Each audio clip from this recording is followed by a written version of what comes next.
최근 왜 이렇게 결핵 발병이 잦은 걸까요? 네. 결핵 발병 원인과 감염 예방법은 없는지 알아보도록 하겠습니다. 네, 한림대 강동성심병원 감염내과 엄중식 교수가 전화로 연결돼 있습니다. 네, 엄 교수님 안녕하십니까? 예, 안녕하십니까? 예, 이대목동병원과 삼성서울병원 의료진 둘 다 정기 검진에서 결핵이 있다는 걸 발견이 됐는데요.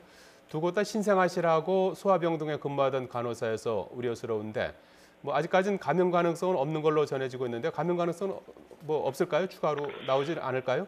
예, 워낙 결핵 자체가 공기 전파를 통해서 다른 사람에게 넘어가는 병이기 때문에 예. 네. 접촉자들에 대한 면밀한 검토와 그리고 잠복결핵 상태인지를 확인을 해야 됩니다. 예. 아직까지는 이제 잠복결핵 검사에서 양성으로 나온 그런 노출자가 없는 걸로 알려져 있어서 조금 더 이제 기다려 봐야 되겠지만 당장 발병할 가능성은 없다고 생각을 하고 있습니다. 예. 네. 그런데 경기도 광주 어린이집에서도 지난 5월부터 아이들 20명이 또 이 잠복 결핵 판정을 받았고요. 삼성서울병원 영아 2명도 잠복 결핵 판정을 받았거든요. 잠복 결핵이 활동성 결핵으로 발전되는 경우도 있습니까? 예, 일반적으로 잠복 결핵 환자 중에 한 10% 정도가 활동성 결핵으로 진행하는 것으로 알려져 있습니다. 예. 그런데 실제로 이제 이게 잠복 결핵의 한 50% 정도가 1년 이내에 발생을 하게 되는데요. 이 아이들, 특히 4세 미만의 이 아이들 같은 경우에는 감염이 되고 바로 증상이 나타나는 경우가 꽤 있습니다. 예. 그래서 초기 증상인 열이 난다든지 기침이 좀 오래 간다든지 이런 증상이 있는지를 면밀하게 관찰을 해야 합니다. 예, 예. 잠복 결핵 같은 경우에는 엑스레이 같은 기본적인 검사로는 발견할 수 없고 검사 비용이 만만치 않다는 얘기도 있는데요.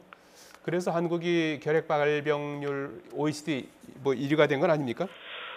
사실은 이 잠복 결핵을 어떻게 우리가 어떤 대상을 어떻게 검사를 해서 어느 정도 발견을 할지에 대한 합의나 사회적 합의나 아니면 법령적인 그런 규정이라든지 또 실제적인 검사와 관련된 비용 지원 이런 것들이 아직까지 우리나라는 완벽한 상황은 아닙니다. 예.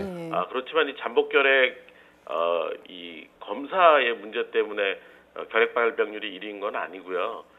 실제로 우리나라가 굉장히 짧은 기간 동안에 결핵 퇴치를 굉장히 빠르게 진행한 나라이긴 하지만 여전히 과거에 결핵에 노출됐던 환자분들이 계속 지금 잠복 결핵에서 실제 활동성 결핵으로 진행하는 부분이 남아있는 부분이 있고요.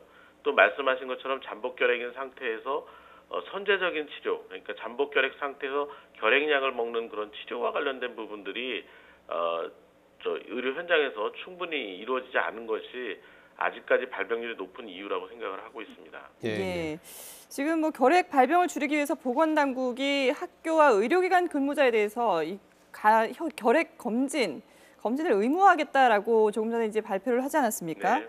이런 검진 의무화로 충분히 이걸 막을 수 있을까요? 결핵 발병을?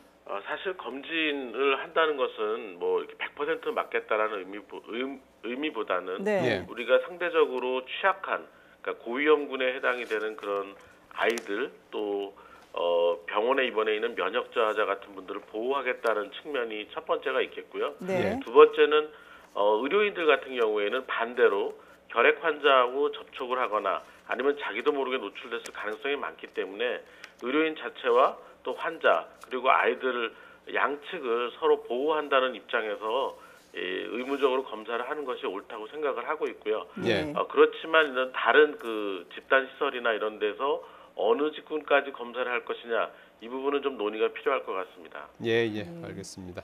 한림대학교 강동성심병원 감염내과 엄중식 교수였습니다. 도움 말씀 고맙습니다. 감사합니다. 네.